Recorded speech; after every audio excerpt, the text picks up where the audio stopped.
Isang mapagpalayang araw po sa ating lahat, mga kaibigan. Ito po ang Kawal ng Demokrasya, Kawal D. Carbonell. Ang bumulaga po sa ating ngayong umaga ay yung po mga balita sa social media na kumalat sa buong mundo na hinamon ay ito ay sa paghahamon ni Ginoong Duterte laban po kay ex-Justice Secretary, ex-Justice ng Supreme Court, Antonio Carpio.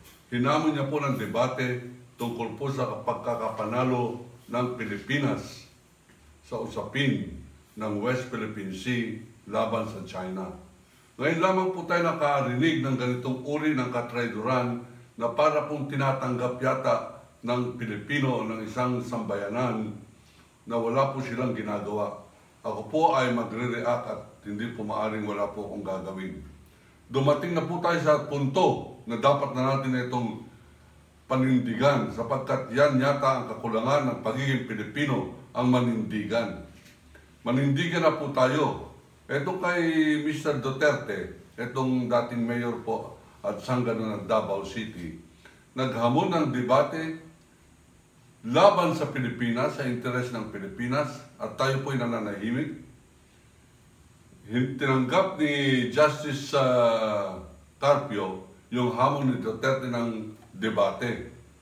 Ang pag-uusapan po ay yung sinabi ni Duterte ng pagkakapanalo ng Pilipinas hinggil po sa pagmamayari ng West Philippine Sea ay isang walang saysay, walang silbing papel lamang ng United Nations Permanent Court of Arbitration at dapat ito ay itapon lamang sa basurahan. Hindi po yan nagustuhan ng dating Justice Antonio Carpio sapagkat isa siya sa mga pangunahing nagsulong nito kasama dyan si Secretary Albert Del Rosario na sinabi ni Duterte noong Lunes sa kanyang pulong palitaan, ikaw Del Rosario, panay kang ngak-ngak ng ngak-ngak, pag nakita kita, susuntukin kita. Yan po hindi pangungusap ng matinong tao.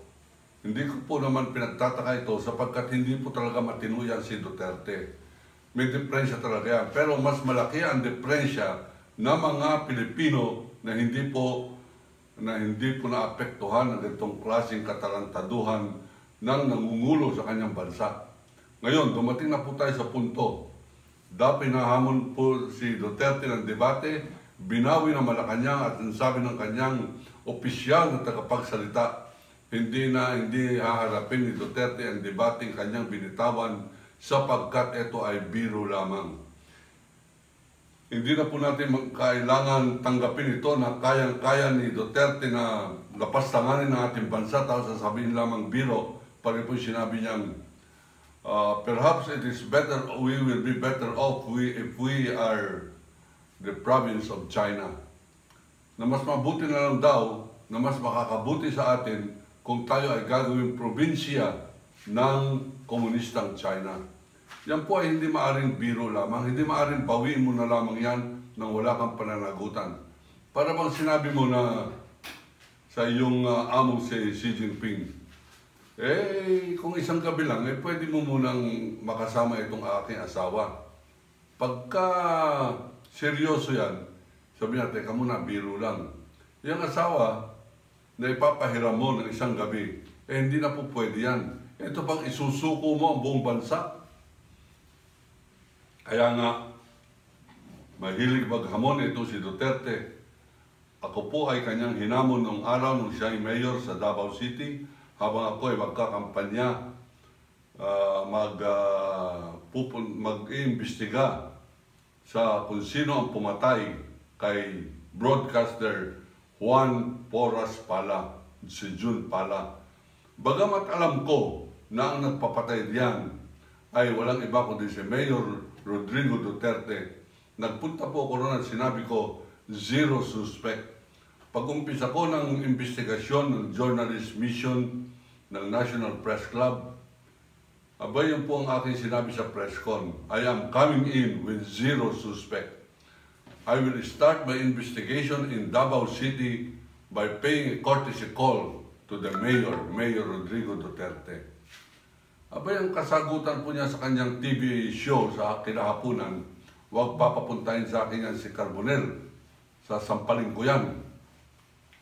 Hindi po totoo yan. Kumakalat ngayon sa social media na ako po naghamon kay Duterte. Kaya nga po, aking inuungkat muli ito para ipaliwanag na hindi po tayo ganon. Tayo po ay edukado, tayo ay naging dean ng isang eskwelahan, dyan mismo sa General Santos City, kapit syudad ng Davao City. Ako po ay naging professor ng Polytechnic University of the Philippines, naging Fulbright Scholar sa Amerika, Johns Hopkins University. Ako po ay nagtungod yan at wala po akong ginastos. Gastos po yan ng Department of State. Kaya nga po siguro ako ay paminsan-minsan binibiro ng mga barkada na baka ako raw po ay CIA sapagkat ang nagpaaral sa akin dyan sa Johns Hopkins University ay ang Amerika. Ngayon, bakit po natin binabanggit to? Binabanggit ko po ito para malaman ninyo na hindi po ako naghamon. Bakit ako maghahamon ng barilan o ng duelo sa Davao? Hindi naman ako taga-riyan.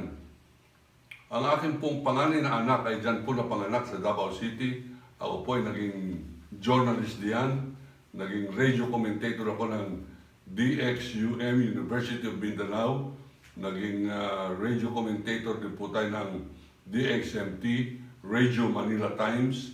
Yung Manila Times na yan, yung pag-aari pa nila Roses, ay marangal na dyaryo. At hindi po yan yung Manila Times ngayon na tagapagtanggol sa kamalian ni Duterte. Ngayon mga kaibigan, kaya hindi po ako nagtataka kung bakit binawi ni Mr. Duterte ang hamon niya kay Justice Carpio sa debate, sapagkat nung ako'y hinamon niya ng duelo, ako po ay medyo nagipit at sinabi kong tinatanggap ko yung hamon mo. Kasi ang sabi niya po doon sa kanyang TV show, tatampalin niya raw ako. Ito naman mga Davao media, siyempre, karamihan po sa kanila, pag hindi binayaran ni Duterte, ay takot kay Duterte.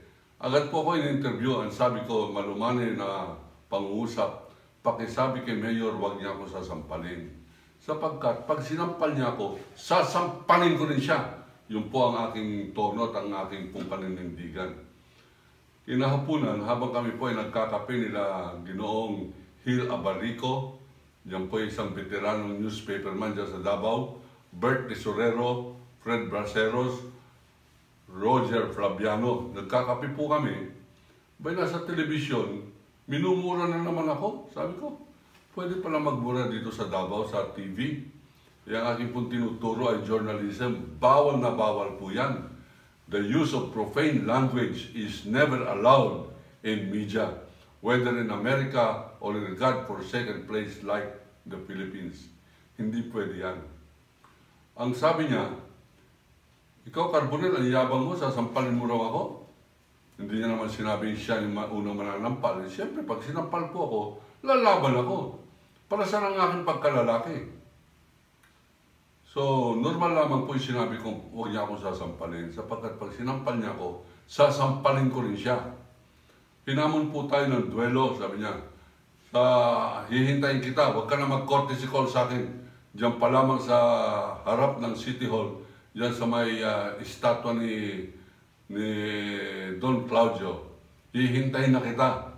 Magdala ka ng 2 magazine dyan sa pistola mo. Magdadala ako ng 2 bala lamang sa 45 ko. Patay ka. PUTA ka. Namura na naman po tayo.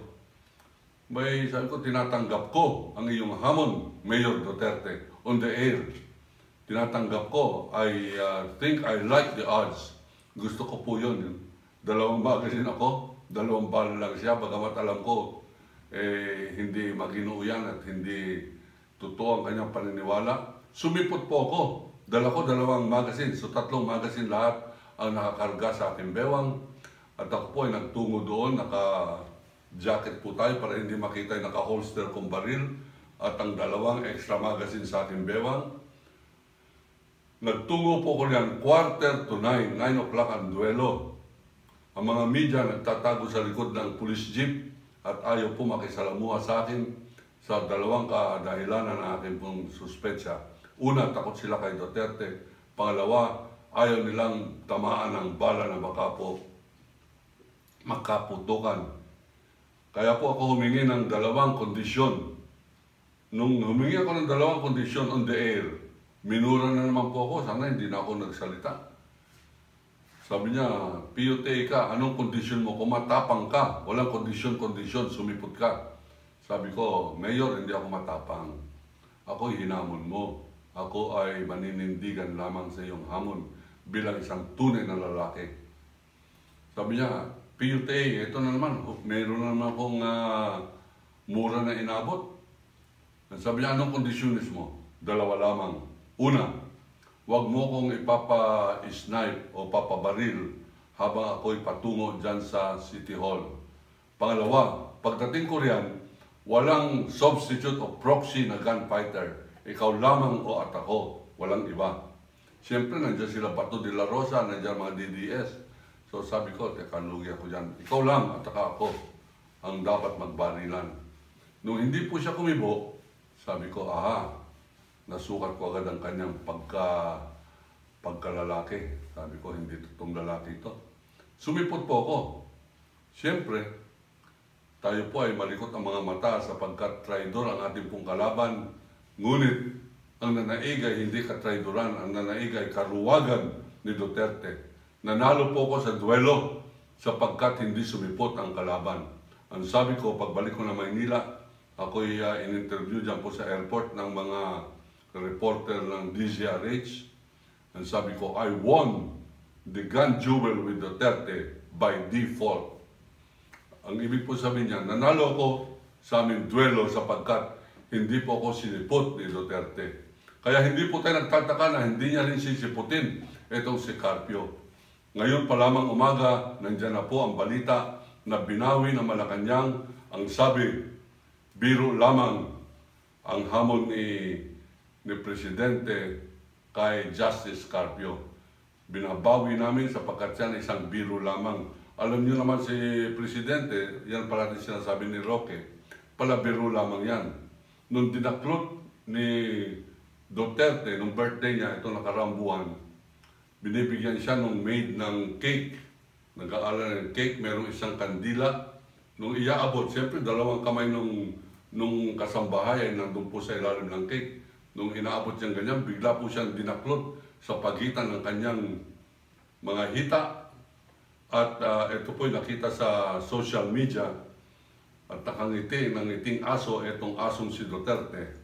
Ngunit sinabi ni Roque, agad-agad, sinabi niya, nagbibiro lamang, biro lamang yan si Presidente, pala biro lamang yan, yung kanyang pagkakadaklot doon sa pagkababae ng kanyang kasambahay ay isang biro lamang. Hindi na po biro ngayon. Kailangan manindigan ang bawat isa sa inyo, sa ating lahat. Lahat ng cabinet member, kung sino man kayo, hinahamon ko ng debate, panindigan ninyo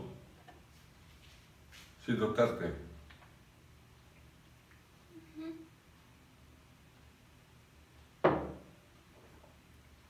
Uulitin po natin.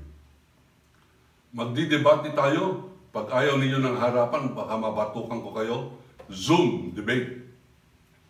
Itakda po ninyo, kayo ay merong PTV4, meron kayong facilities.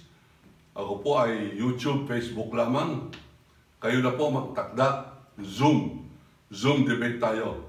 Kahit sino at kahit ilan ng mga cabinet members dapat manindigan. Pag hindi kayo nanindigan, mag-resign kayo.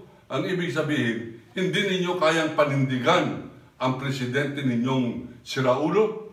Tinatawag kong siraulo. Mas siraulo pa yung mga nagsusuporta sa kanya, pareho ninyo. Meron tatlong dapat magaling mag-debate dyan. Kung gusto ninyo, kayong tatlo, isa ako, o tatawag din tayo ng assistant natin. Sino-sino yan? Ang nakikita ko pong pinakamagaling sa wikang English dyan, makipag-debate ay si Locsin.